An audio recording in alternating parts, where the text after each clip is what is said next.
Hello, everyone. Hello. Hello. Nice to see you all. Okay, so ready for today's workshop? First of all, I can't express my feeling today. Yeah, I'm really excited and ecstatic because I'm here with you. I'm honored to have such beautiful faces, talented and dedicated teachers who are eager to learn. So thank you so much for attending the workshop. Okay, before I start, let me tell you some information about me. Yeah, hello, it's me. Okay, this is Asmana Eddin. I've been working as an English teacher for more than 14 years, but I'm still young, okay? In many private institutes around Egypt. Okay, I have pre-master in English literature from Surrey University. I have diploma in English teaching methodology.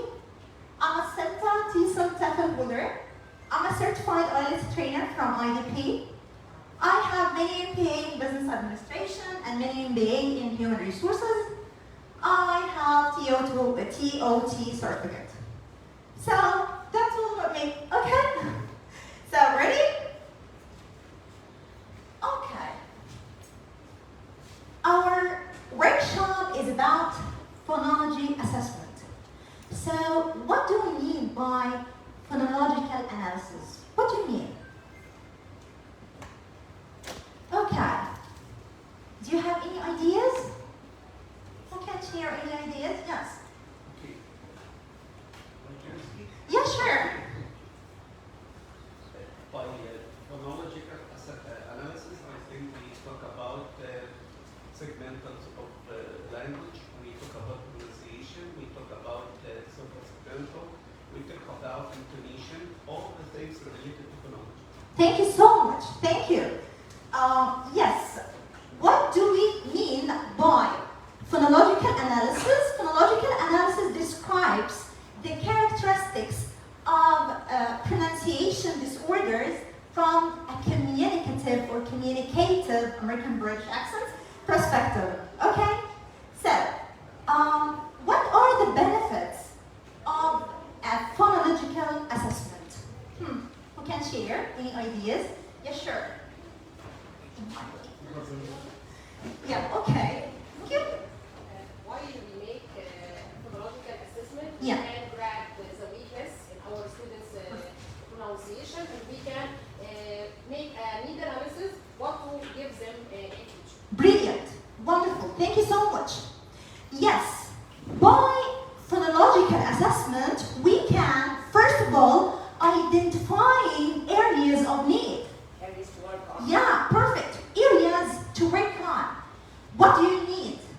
Okay, what are the weaknesses? Number two, identify the strengths areas. We have to assess both the weakness and stress. Yeah, good job. And what about the third one? How can I deal with the areas of need? How can I deal with that? Yes, sure. The learning styles. Perfect. What do you think? Giving much practice on areas which we need to work on. Thank you so much. Good job. Yes. Number three, personalized learning strategy. So, can one strategy work with all students? Of course not. So, if I made an assessment, I could be able to identify the weakness point and tailor or choose the best strategy for each and every student. Okay, so thank you so much. Okay, here, the importance of assessing phonology.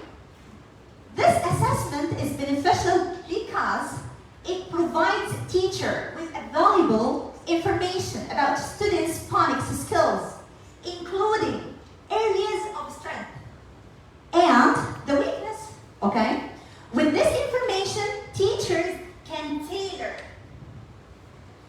their instructions to meet the needs of individual students, helping all students to develop strong phonics skill and became proficient reader. So, what are the most common traditional pronunciation error categories or categories? Yes. I think the first one is habit formation. Good. What else? Okay, let me give you some hints. Okay, if I say think instead of think, what did I do? Yes, change. We have a word that means change. It starts with S. Sup? Sup is? Sit?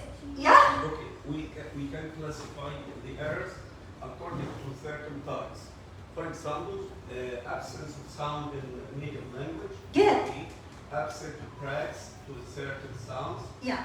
We can say something related to student himself, the age, something related Thank you to so much. But environment. my question is, if I pronounce the word think like this, and it should be think, what did I do here? I change, right? So I have a word that means change. Substitution. Good, thank you. Substitution. So this is the first one of the errors that we find. Okay. So number 2. For example, if I delete a sound, what do we call it? Omission. Good job, omission. Well done. Okay.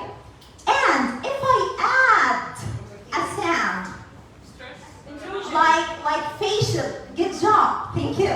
Like facial, some students say facial.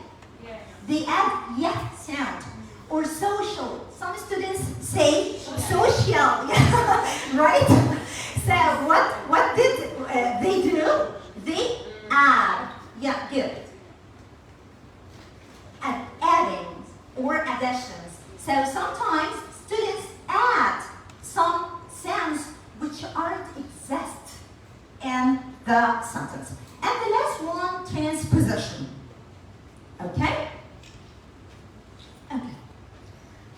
So here, what do we assess in phonology? What do we assess?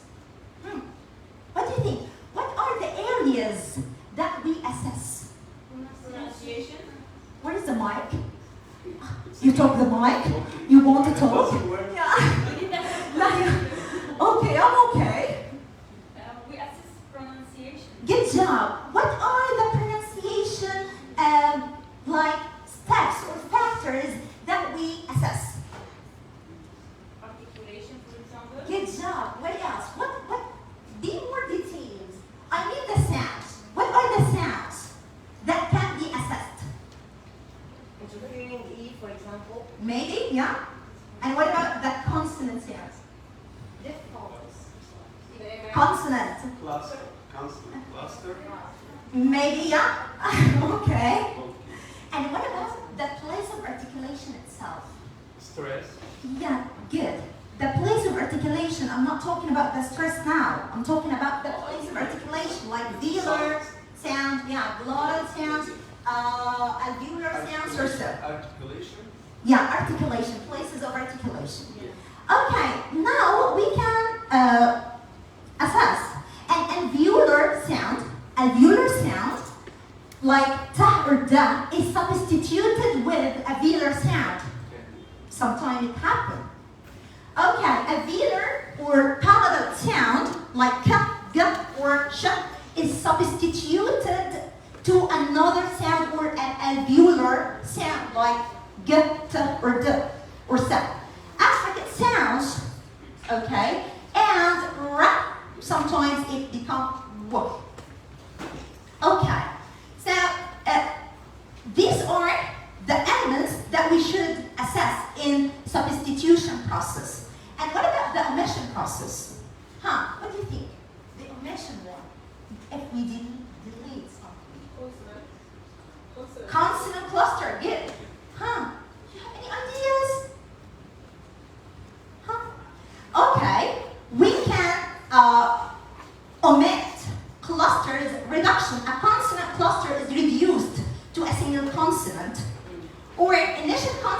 deletion, the initial consonant in a word is left off. Also, final consonant deletion, the final consonant in a word is left off, and syllable deletion. Okay. And what about assimilation process? Assimilation, hello. Yes. You are combining two letters together. For example, meatballs, for example. Thank you. So the ending of the final consonants will combine with the first consonant, the initial sound in the other word. Thank you so much. Can I add something? Yeah, sure. Assimilation doesn't work. Doesn't make We don't make it here. Okay. Okay. Assimilation. Assimilation when we pronounce the first letter of the second word like the last letter of the previous word. For example, Timpeg. Timpeg. We pronounce the letter M You are close like, to the end. Yeah. like M. Timpeg.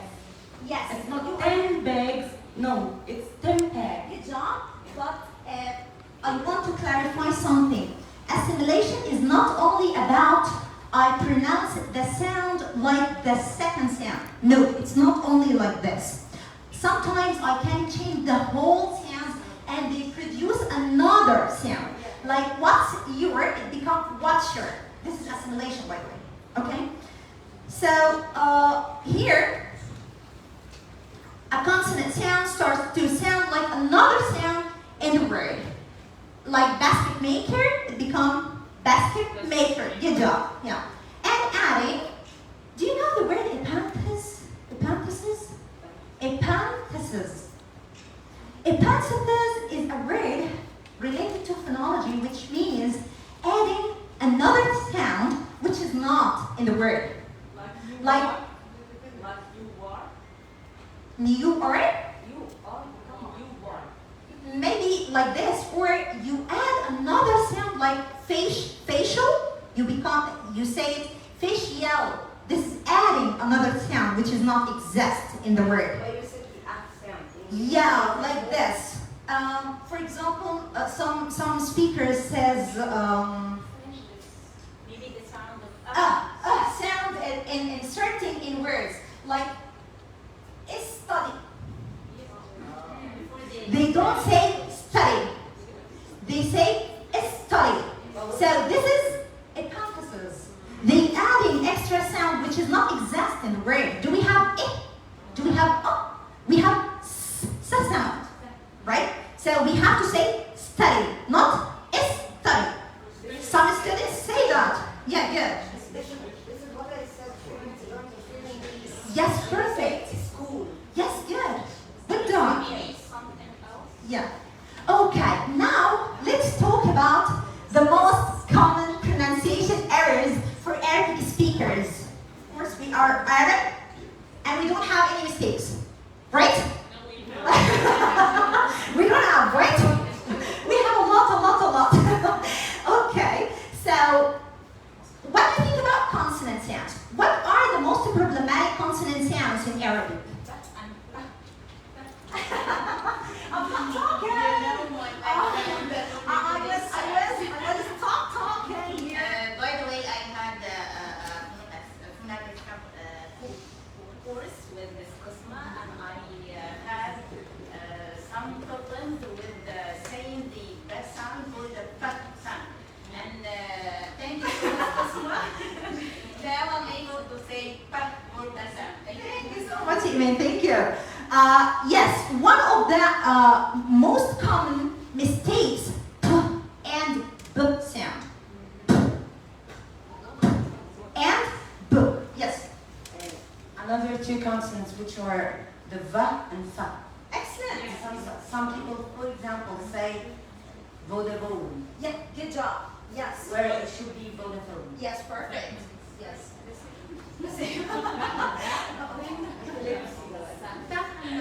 Excellent. Thank you.